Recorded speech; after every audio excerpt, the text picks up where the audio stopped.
In this video, I'm going to show you how to replace your rear shock absorber. This is the one that actually has the spring built into it, so you'll need a spring compressor for this job. Keep that in mind. Let's get started. Use a 21mm socket and take off all 5 of your lug nuts so we can take the wheel off.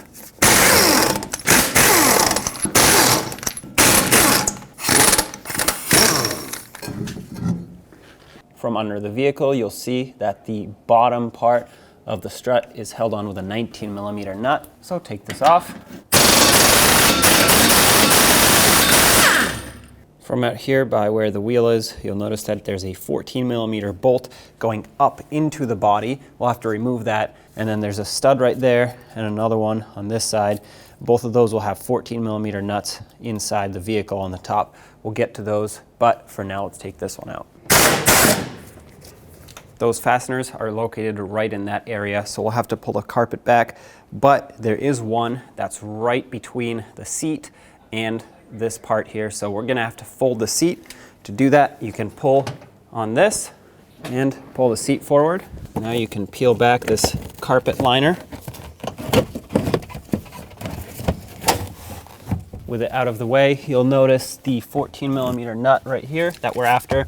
There's another one on this side. Looks the same as this one. It's just a little bit more difficult to see. So I'm gonna take that one out first. There it is. This is the last thing that's holding this strut on. Set it aside. Now back underneath. I'm going to use a pry bar and try to pry it off of here.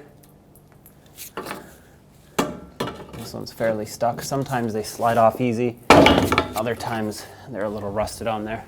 Now you can take it off of the bottom, off of the top, and there it is. There's your old strut. I have my strut in a professional strut compressor, so I don't have to worry about anything here. Just be very careful with this because it is under a lot of pressure. So I'm just gonna go ahead and squeeze this down. What I'm looking for is some separation between the top of the spring and the mounting plate right here. Okay, I can move it around, but I'm gonna go a little bit more. At the top, you'll see a 17mm nut. You can do this 2 ways. You can use an impact gun and just blast it off and hopefully it comes free. If not, we'll have to use an Allen head in here, hold this and wrench the nut off. 17mm socket. I'm gonna hold the bottom of the strut so it doesn't fall to the ground as soon as this gets loose. Okay, looks like that worked. Take this off, and now we're gonna pull this straight out the bottom. And there it is. What I want to do now is start or prime my new shock. So I'm going to take a socket, put it on top of the mounting nut at the top so I can have a flatter area to press up against and press it down all the way. Let it expand by itself. Once it's all the way at the top, repeat the process another 2 to 3 times. What this does is it'll mix in all the oils inside and get it ready for operation. If you don't do this, you might get some clunking over bumps at first, and the shock will not perform as it should, and it will decrease its lifespan basically. So make sure you do this.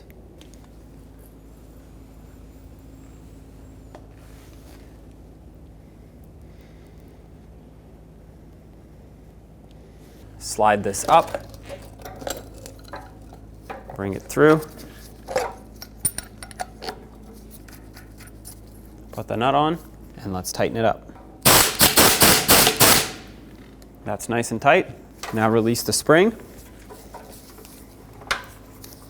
As you release it, make sure that the end of the spring, which is here, lines up with this divot. So I'm going to spin it so that it lines up correctly. There we go. Now let's put this into the vehicle. If you have a lot of rust buildup here, clean this off. Optional, but recommended if you live in a rusty climate. Add some grease to this shaft here or anti-seize, whatever you have. This will do 2 things. 1, it'll help the new strut slide in a lot easier because it's greased up. And 2, it will prevent it from seizing in the future. But don't apply any to the threads. You want to leave these nice and dry so that the nut can grab on and stay nice and tight. Make sure the mounting surface is clean at the top. There's no debris preventing it from seating up against this all the way. And if you have a rusty surface here, clean it up and take care of it, because there's actually an O-ring gasket that sits around here to seal it and prevent water and debris from getting inside your trunk. Now take the strut and slide it through. Bring it up into the body first. Make sure the studs line up. And then this will be easiest if you have both sides disconnected, if you're doing both sides at the same time, which I am. That way you can pull this axle beam down and slide it on.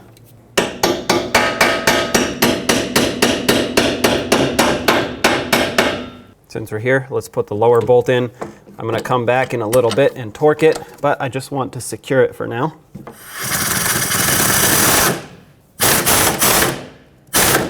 Put the top mounting nuts back on and snug them up. The torque for these are 59 foot-pounds, and that includes the bolt that goes in from the bottom. So since I'm here, I'm just gonna go ahead and torque the 2 mounting nuts. Let's put the carpet back. Make sure you tuck it underneath the plastic trim and underneath the floor carpet. And put your seat back. Make sure it's locked in.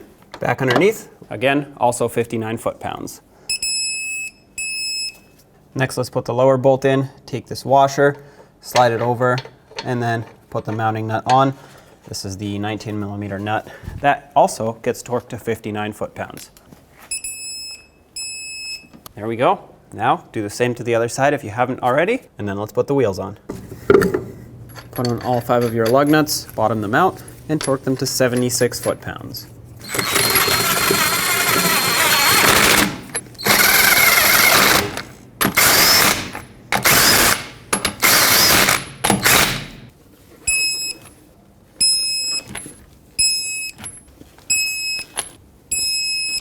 Double check them.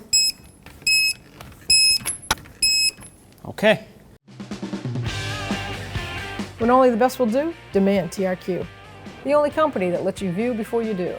TRQ is committed to offering the highest quality aftermarket auto parts that are engineered for peace of mind. Thanks for using and viewing with TRQ.